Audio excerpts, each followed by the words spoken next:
Le Congo ne tombera jamais. Si les dirigeants des pays arabes étaient sérieux dans leur soutien au peuple palestinien, il leur suffirait de couper ou même de réduire l'approvisionnement en pétrole, en gaz, en phosphate au soutien occidentaux d'Israël. Vous alliez voir comment l'affaire allait se terminer chap chap. Mais ils préfèrent aller s'asseoir et faire causette avec eux. Les mobilisations populaires en faveur de la Palestine dans plusieurs coins de la planète démontrent que certains peuples valent mieux que leurs dirigeants. Sauvons l'Afrique.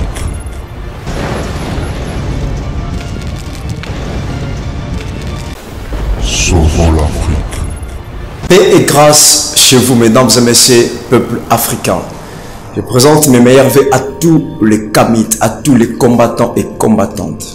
Mes meilleurs vœux aux peuples africains qui sont à l'extérieur de l'Afrique. Nous sommes de cœur avec vous. Mes meilleurs vœux à tous les Africains qui sont en train de souffrir, de passer dans le tuerie, dans le massacre, dans des guerres. Nous sommes ensemble avec vous. La patrie ou la mort, nous allons vaincre. Mesdames et messieurs, souvent j'ai l'habitude de dire que les dirigeants africains sont des incompétents, ne sont pas des personnes sérieuses, ne considèrent pas la vie du peuple et ils prennent les choses dans la légèreté. Mais après avoir suivi la vidéo que je vais vous proposer tout de suite là, vous allez remarquer aussi, mesdames et messieurs, la manière dont les dirigeants arabes sont vraiment des lâches. Prenez ça comme ça. Parce que une fois que vous n'êtes pas capable à prendre vos responsabilités, à suspendre ceux qui sont en train de vous maltraiter, là vous êtes des lâches. Actuellement, maintenant, mesdames et messieurs, Madame Nathalie Yam, elle a réalisé une vidéo, elle a parlé sur la Palestine, Israël et nous. Je vous laisse, mesdames et messieurs, à suivre cette vidéo ensemble avec moi. Mais avant de continuer avec la vidéo, je vous demanderai, mesdames et messieurs, d'aimer la vidéo, de partager et de mettre un peu des commentaires afin que YouTube puisse voir que la vidéo a une très grande importance. Sur cette vidéo dont je vais vous proposer, réalisée par Madame Nathalie Yam, vous resterez bouche bée parce qu'elle est en train de faire des graves révélations. Mais avant tout, je vous propose générique. Sauvons l'Afrique. Vous voyez que la crinière est revenue. Souvent, je dis qu'en Afrique, nous avons les plus mauvais dirigeants de la planète, les plus lâches, les plus vendus. Mais à l'aune de ce qui se passe au Proche-Orient, je pense que les dirigeants arabes leur font une sérieuse concurrence dans le domaine de la lâcheté et de la corruption. Quand on voit comment ils font la danse du ventre, s'asseyant au Caire pour discuter de paix avec les Occidentaux, dont le protégé massacre les populations palestiniennes et se permet même de bombarder 3 pays voisins sans qu'aucune sanction ne soit prise, je me dis que les peuples arabes sont aussi mal dirigés que les peuples africains. Vous avez bien suivi, mesdames et messieurs, donc les dirigeants arabes n'arrivent pas à diriger le peuple arabe. Donc, les peuples arabes sont vraiment mal dirigés. Mais ici en Afrique, nous avons un peu de la chance, malgré les dirigeants africains sont lâches, ils sont incapables de voir. Mais ce qui se passe actuellement à Palestine a essayé un peu de réveiller ma conscience. Au travers des révélations que Madame Nathalie Yam, elle est en train de faire, j'ai commencé à comprendre beaucoup de réalités aussi sur le pays arabe. Vous avez plusieurs manières de suspendre ceux qui sont en train de soutenir vos ennemis, ceux qui sont en train de soutenir Israël. Mais au lieu d'essayer un peu de changer la face, de démontrer aux yeux du monde que vous êtes capable de faire telle ou telle chose, vous voulez simplement s'asseoir avec ceux qui sont en train de soutenir vos ennemis. Sur ce, mesdames et messieurs, j'ai essayé un peu de pousser ma réflexion jusqu'à dire que les dirigeants des pays arabes sont corrompus. Ils sont corrompus parce que la corruption, c'est l'action de ne pas assister les autres pendant qu'ils sont en train de souffrir. Nous allons continuer avec la vidéo, mesdames et messieurs. Si les dirigeants des pays arabes étaient sérieux dans leur soutien au peuple palestinien, il leur suffirait de couper ou même de réduire l'approvisionnement en pétrole, en gaz, en phosphate au soutien occidentaux d'Israël. Vous alliez voir comment l'affaire allait se terminer chap. Voilà, mesdames et messieurs, je crois que vous avez bien suivi. Vous avez très bien même suivi. Donc, il y a plusieurs manières de suspendre ceux qui sont en train de soutenir vos ennemis. Les dirigeants arabes, réveillez-vous. Si vous n'essayez pas de se réveiller, le peuple dont vous êtes en train de diriger vont se révolter en milliers, vont se révolter les gars. Les gars, vous avez beaucoup de choses à faire, vous avez beaucoup le moyen enfin de suspendre, de faire cesser cette guerre. Tout d'abord, en suspendant ceux qui sont en train de soutenir vos ennemis. Vous n'avez pas vu ce qui s'est passé ici en Afrique, la manière dont les Africains ont commencé à boycotter la langue française. La langue française est en train de perdre du terrain. Vous avez vu encore la manière dont les Africains sont en train de chasser l'ONU, la nation, l'organisation européenne sont en train de chasser l'ONU. Vous avez vu, mesdames et messieurs, la manière dont les Africains sont en train de se lever pour dire non à la manière dont on est en train de traiter les Africains. Et actuellement, la France est en train de perdre du terrain. Vous avez remarqué la présence de la Russie ici en Afrique. Vous avez plusieurs manières, les gars, à essayer un peu de faire mal aux gens qui sont en train de soutenir vos adversaires. Nous allons continuer toujours avec la vidéo. Et parce que la vidéo cache tant de révélations. Mais ils préfèrent aller s'asseoir et faire causette avec eux. Les mobilisations populaires en faveur de la Palestine dans plusieurs coins de la planète démontrent que certains peuples valent mieux que leurs dirigeants. En contraste, elles démontrent aussi, hélas, l'absence complète de solidarité des Africains et des Noirs envers les Africains et les Noirs. Incapables que nous sommes de nous mobiliser au niveau étatique et dans la rue pour faire cesser les génocides qui se déroulent depuis trop longtemps au Congo, au Sahel et en Haïti pour assurer le bien-être des Occidentaux. Mesdames, ça c'est un autre level, ça c'est un autre niveau. Vous avez vu au travers de cette vidéo la manière dont le peuple arabe se sont réunis de partout, enfin des milliers, enfin de soutenir la Palestine. Mais pendant ce temps, les dirigeants n'arrivent pas à parler. Les dirigeants sont restés bouche bée.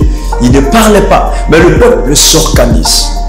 Et cela a essayé un peu de changer ma réflexion.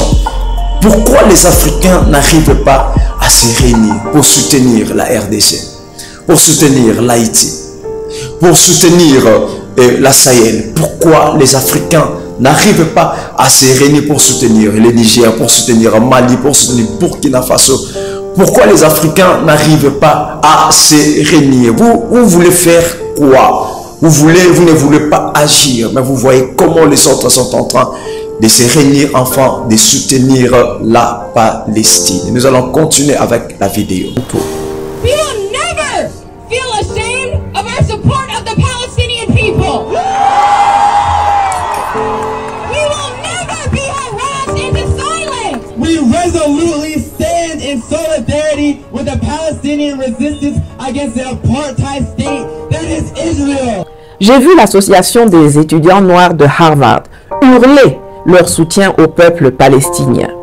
Mais je suis assourdi par leur silence concernant ce qui se passe au Sahel ou en RDC, où juste avant-hier, 28 enfants, femmes et hommes ont été égorgés à Oicha, chef-lieu du territoire de Béni. Mais disons que ça là, c'est pour eux là-bas, aux États-Unis, même si parmi les étudiants noirs de Harvard, il y a des Sénégalais, des Ghanéens, des Nigérians, des Camerounais, des Sud-Africains. Bref, ils sont versés là-bas en vrac.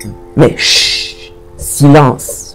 Voilà, vous venez de voir, mesdames et messieurs, la manière dont les étudiants noirs, soi-disant les musulmans, ils se sont réunis afin de soutenir, de montrer leur voix en faveur de la Palestine.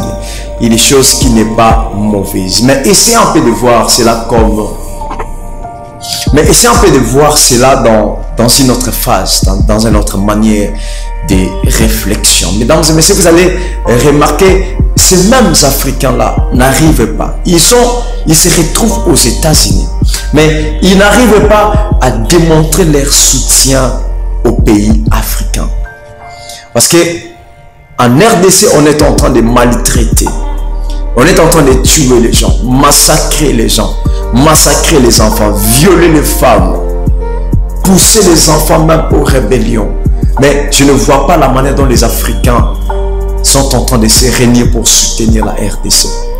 Au Sahel, là-bas, on est en train de tuer les gens. Je ne vois pas les Africains en train de se réunir pour démontrer leur soutien aux pays africains. Mesdames et messieurs, je ne sais pas, il n'y a aucun Messie qui viendra pour sauver l'Afrique. L'Afrique a besoin de toi. L'Afrique a besoin de moi pour être sauvée.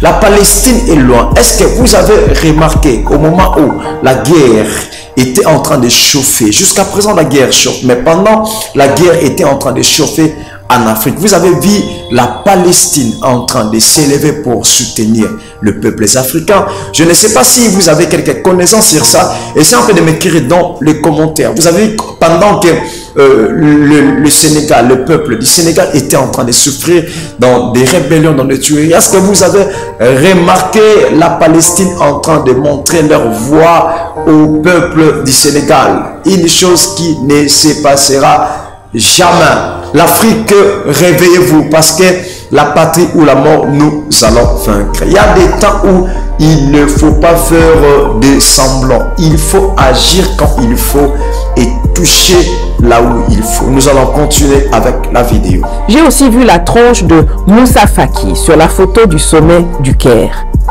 Le président de la Commission de l'Union africaine, qui est toujours prêt à aller squatter les tabourets dans les réunions internationales qui ne nous concernent pas, mais qui est incapable d'organiser des sommets pour la paix dans nos propres pays, ou ceux où le peuple noir est brimé, menacé, malmené, voire même effacé. Au contraire, on se souvient que ce même Moussa Faki, dans une initiative personnelle, avait octroyé le statut d'observateur au sein de l'Union africaine à Israël en juillet 2021. Il avait même poussé l'audace jusqu'à inviter Israël à participer au sommet de l'UA en 2022. Et c'est la vigilance et l'intransigeance de l'Afrique du Sud et de l'Algérie qui avaient permis d'en éjecter les représentants de la salle. Écoutez la ministre des Relations internationales sud-africaine, la très grande Grace Naledi Pandor, raconter comment elle a découvert le poteau rose et comment l'Afrique du Sud a menacé de quitter l'Union africaine à cause de cela.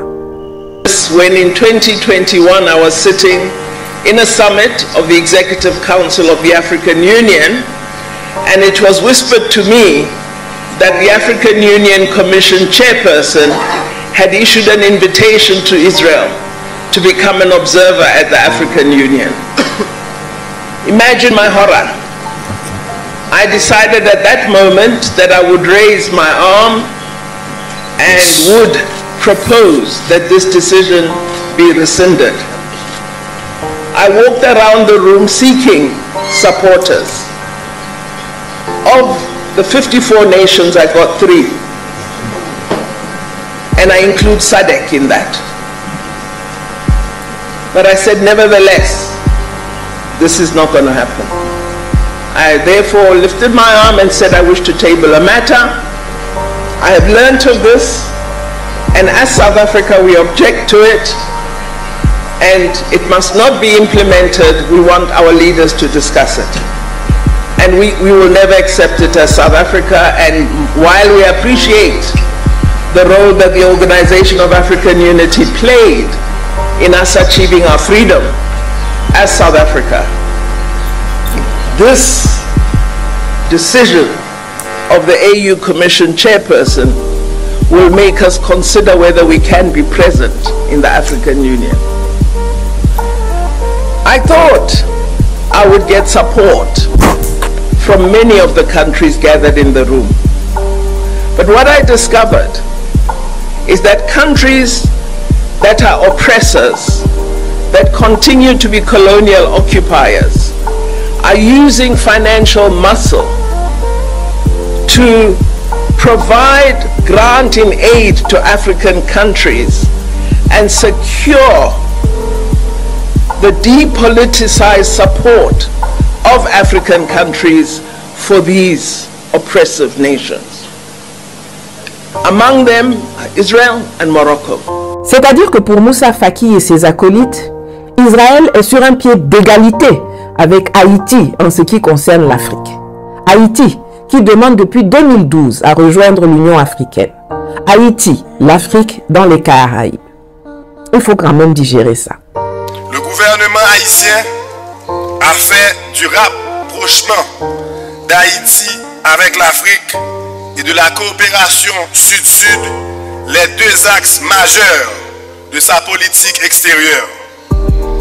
Nous avons clairement indiqué que l'éloignement géographique ne saurait représenter un handicap insurmontable au resserrement des liens entre le peuple haïtien et les peuples d'Afrique.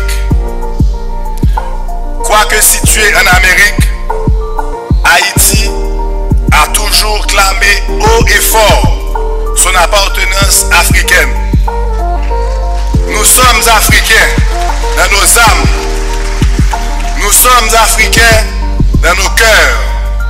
Et nous sommes africains dans nos mœurs. J'ai moi-même exprimé mon soutien à la solution des deux États lorsque j'ai eu l'occasion d'échanger avec le Premier ministre palestinien Mohamed Shtayyeh. On ne peut pas vivre en autarcie sans prendre en compte ou même avoir des opinions sur ce qui se passe dans le monde, surtout que tout est quelque part interconnecté, comme je vous l'explique régulièrement à travers mes chroniques géopolitiques. Mais de grâce, avant de focaliser toute notre attention et toute notre énergie sur les injustices qui se déroulent loin de chez nous, essayons d'abord d'ouvrir nos bouches, nos oreilles, nos cerveaux et nos cœurs à ce qui se passe chez nous, en Afrique, ou à ce qui affecte les peuples noirs dans le monde, et de mettre cela au centre de nos conversations, de nos informations et de nos actions. À bientôt. Voilà, mesdames et messieurs, je crois que vous êtes très nombreux à suivre la vidéo. Je vous aime beaucoup. C'est ton frère Jacques Nkana. Vous avez bien suivi la vidéo. Une fois chez toi, il y a le feu qui est allumé d'abord dans ta maison. Avant d'aller éteindre le feu des autres, il faut d'abord chercher à éteindre le feu qui est allumé chez vous. Donc, c'est le temps d'ouvrir vos oreilles. Avant d'aller s'occuper dans les affaires des autres, il faut d'abord ouvrir vos oreilles, vos yeux, vos cerveaux, vos cœurs. Voir d'abord ce qui se passe chez soi. Voir d'abord ce qui se passe chez soi, dans sa maison, avant de voir ce qui se passe chez les autres. Le temps est venu de se réveiller, peuples africains, et d'agir comme il faut. Je vais lire dans vos commentaires ce que vous avez compris au travers de cette vidéo de Madame Nathalie Yam. Elle a réalisé une très belle vidéo. Je vous donne rendez-vous à la prochaine occasion. Merci. Le Congo ne tombera jamais.